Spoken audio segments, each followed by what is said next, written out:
Today we're talking about why the INFJ is made for greatness. The INFJ, more than any other type, needs greatness in their life in order to feel fulfilled. It's always a question of what kind of greatness. Is it in a way how society sees it, or is it how we define that greatness? Of course, for us, it's a way of how we define greatness. And for other types, they might need to have that recognition from a social standpoint. They need to play by the rules. They need to win within the box. For us, it's a different kind of story. And we have to understand that we as INFJs are always going to feel like something is missing in our life if we get used to mediocrity. And mediocrity has absolutely nothing to do with what society thinks is mediocre. It's about how you look at yourself, what you have achieved in comparison to what you think you can achieve, and in a field that matters to you. Because every single time we go for something that might even be considered as great from society's standpoint, but it's not in alignment with who we want to be,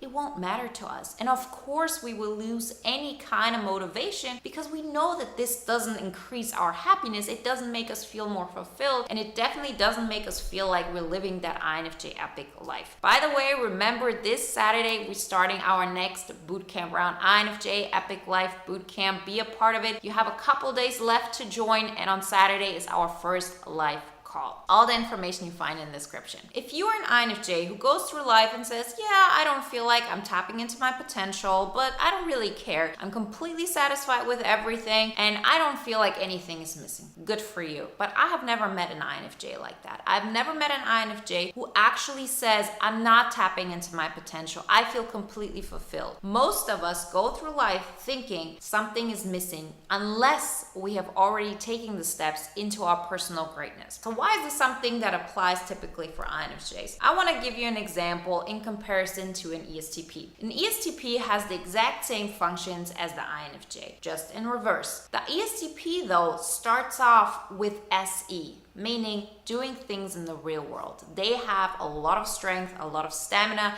and they make things happen. In combination with NI, they can make this as broad as they possibly could. Sometimes they go overboard, sometimes they don't. They learn through that process and they expand their horizon, they expand their world. For us, it's the other way around. Our NI already has a thing of, okay, I see what could be. I see what I could create. And here it's very important that we also look at this in combination with our third function, TI.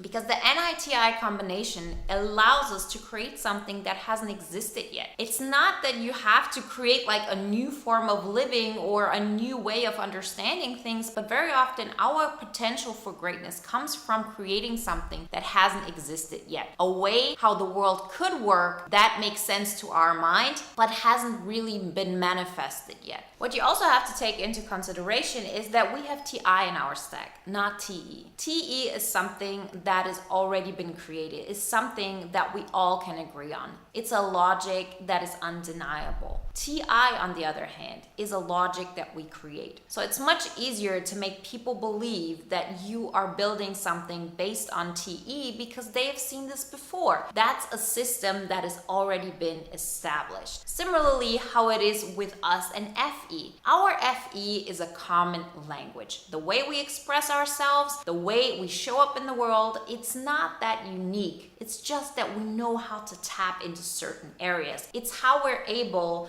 to reach people emotionally. It's an overall language that we understand and we can use. FI, on the other hand, is something that is very unique. It draws people in. It says, this is my language. So I allow you to join me and experience my FE. So this is the distinguishment between FE and FI. Similarly, it's with TE and TI. TI is something different. It needs to be shown over and over and over again. And it's something that people will gravitate towards if you first off hold on to it, refine it, and then create something that hasn't existed yet. This is where our greatness is. We are creating something that hasn't existed yet. People are not going to understand it until you do it over and over again, and then you make it reality. Once you've done this over and over again and people start understanding this TI turns sort of into TE, because then it's not just something that only you are talking about. More and more people understand that this is a logic that now now a group is understanding, that a group is committed to. And it might start with one person and it might go to 10 millions, it might be 10 people, it does not matter. But that's where we're going towards. And in order to lean into this greatness, we have to have the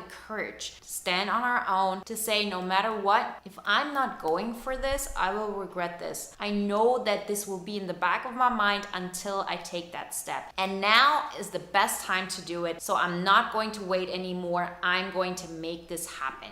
So often I talk to INFJs and they have ideas of what they could create, what they could add to the mix. It's not about changing the entire world. It's adding to what already exists and pulling it into a direction that makes sense to us. This is where our potential lies. So if we look at this in comparison with an ESTP, for example, what is the most significant thing? The ESTP starts from a standpoint of reality. We create SE, what is available to me right now, and I expand this. For us, we have this grand vision. That's the first thing. And we so often get afraid from taking the first step into that greatness because if we start with our SE, it's weak, it's not something that everybody will be aware of, and on top of that, our goal is so big. Our NI in combination with TI has created a worldview, has created a way of living that we could see ourselves in. But it's so far away from what reality is. That's the polarity between NI and SE. So if we want to tap into our potential, it's looking at ourselves and saying, I know no matter how I start, I will fall short to my expectations. Of course, it will suck in the beginning. There is no such thing as me thinking I could create my image, whatever I'm thinking about, and people will see it. No, in the beginning, you will do something, people will not understand it. It will not even mirror what you have created in your mind because the practice isn't there yet. It will take a lot of tries, it will take refinement, but it's never about the goal. It's about the process to the goal. It's about every single step you take, knowing that yes, people are going to misunderstand you, people are going to undervalue you, people are not going to see what you're about. But that's the thing. You have the strength to do it despite all of that. And that's where you feel like you're tapping into your INFJ epic life. That's what we call vocation so often. Stepping into something that you are creating. And every single step that you take in that direction is getting you closer to that INFJ epic life. And I can guarantee you, I have experienced it myself and I've seen it with my clients, with the bootcamp participants over and over again. The first step you take is already changing your life. The moment I started tapping into my greatness, the moment I knew, okay, I cannot play small anymore, I cannot dim my light anymore, and yes, people will judge me. Yes, I will finally step out of the box, and with that, I will lose some kind of connection to the people that I've been with before. Because up until this moment, we have been connected through being within that box. And once you step into your greatness, once you say, I have my vision and I'm going to go towards it, it's not about how you're going to reach it, if you're going to reach it, or when. The point is to take steps towards it, to build a trajectory. That's where you find your greatness. That's where you find your INFJ epic life. And that's where you find your self-confidence. Because self-confidence is about the promises you keep to yourself. And if you wouldn't be able to go towards that, if you couldn't handle having people around you who don't understand what you're doing, you wouldn't have those visions. Those visions exist in your mind because your mind knows on a very particular level that you can do this. And once you lean into it, the game changes once and for all. And you start living that INFJ epic life, you know it, and there's no doubt about it. Remember, if you want my help and the community's help in making that happen, then join the INFJ Epic Life Bootcamp. It starts this Saturday. You have a couple days left to join. And if you want to watch another video now that is in alignment with today's topic, then watch the video on the undeniable superpower of the INFJ.